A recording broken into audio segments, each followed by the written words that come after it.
I like to teach in a way that tries to engage everybody in every kind of modality or learning style that I can come up with.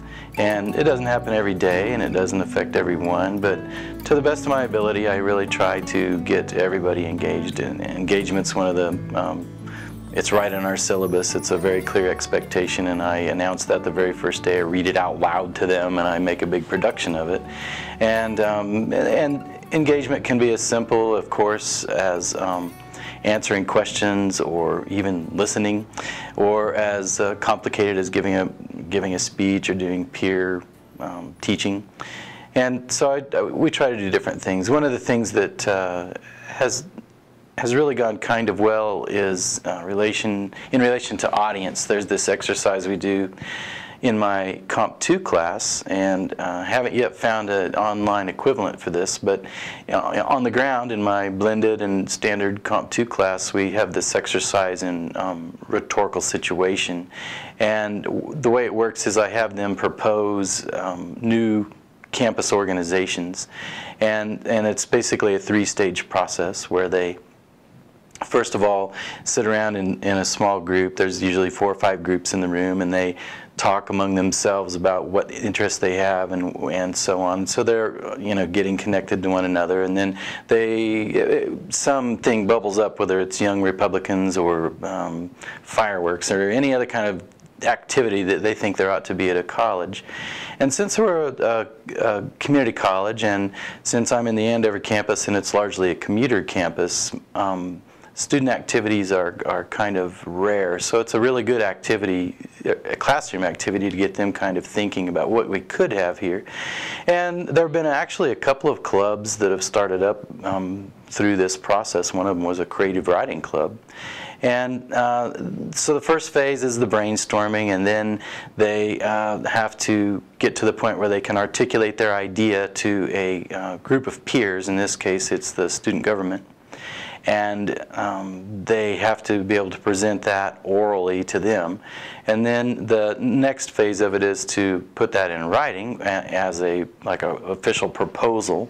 And then they do it again for a different audience, in this case to the college president or to the dean of student life.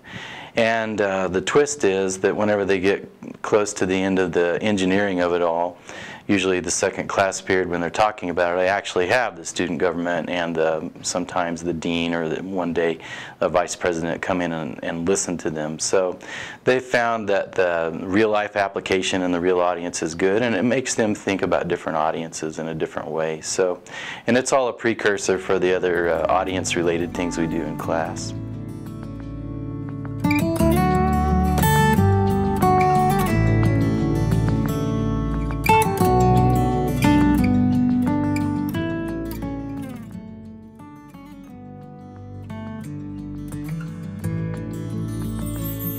Well, I've been involved in the Colleague to Colleague organization probably since its inception back in the 90s, and it's a great organization, and I've always looked for ways to provide assistance. And I think that is one of the things that I encourage anyone to do, is to look for opportunities to help out, and that's what I've been doing over the years, is stepping forward when there were subcommittees and times that the group needed assistance.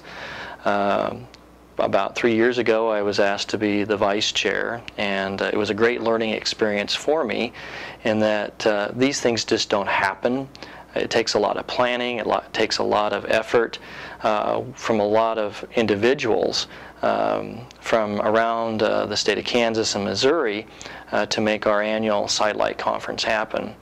I've had some excellent mentors over the years. I would probably say that Jonathan Bacon, who's the Leadership Award is named after, was probably one of the best mentors I've had, in that he looks for the resources that we have all across the state of Kansas and also Missouri, and brings those people together.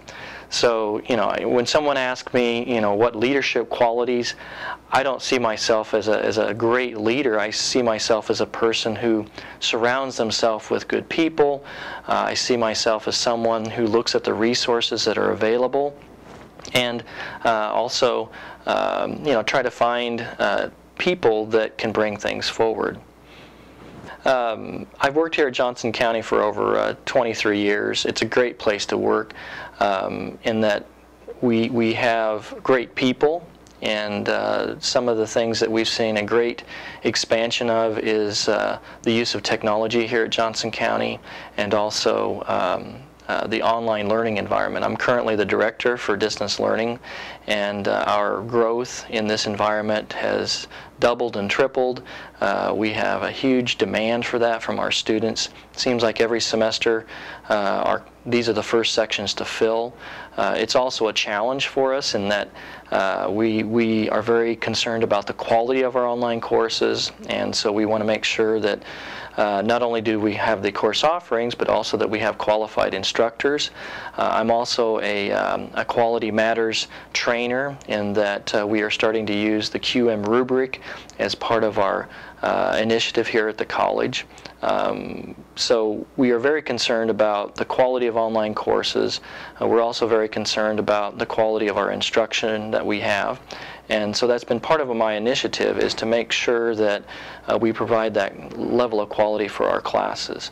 The other thing is that the SIDLIT conference that we provide every summer or are involved in provides the opportunity to work with other faculty from around the Midwest and share techniques in the online classroom as well as the face-to-face environment.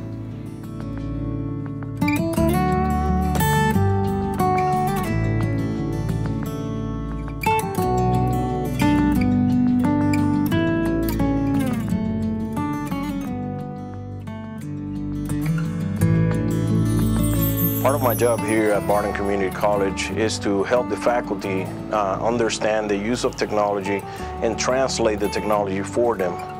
One of the main reasons why I was hired was to increase the use of technology in our distance learning offerings and to implement different technology modalities for the different courses that we teach online. Since I started here, I have worked on several projects, and one of the ones that I would like to highlight is the use of screencasts as our video hosting solution for the videos that the professors use in their courses. Since the beginning of my time here at Barton Community College, we started out with no videos, and we have currently 1,685 videos in our library. These videos range in all different subjects for 22 different areas for all the courses that we teach at Barton Community College. I've also implemented another use of different technologies in one of our language courses, which was one of the courses that was never taught before online, and have since me being here, it's been taught online. I helped the professor develop the course from the ground up and help her to make her slides into Flash so she can actually let her students learn the pronunciation of the Spanish words from the course without actually having to see her. Another thing that I have helped her to use is the use of VoiceThread, one of a Web 2.0 technology that many of you know about. And through the use of VoiceThread, her students can actually give her feedback in a form of mini speeches that they have to do and turn in as assignments to her online.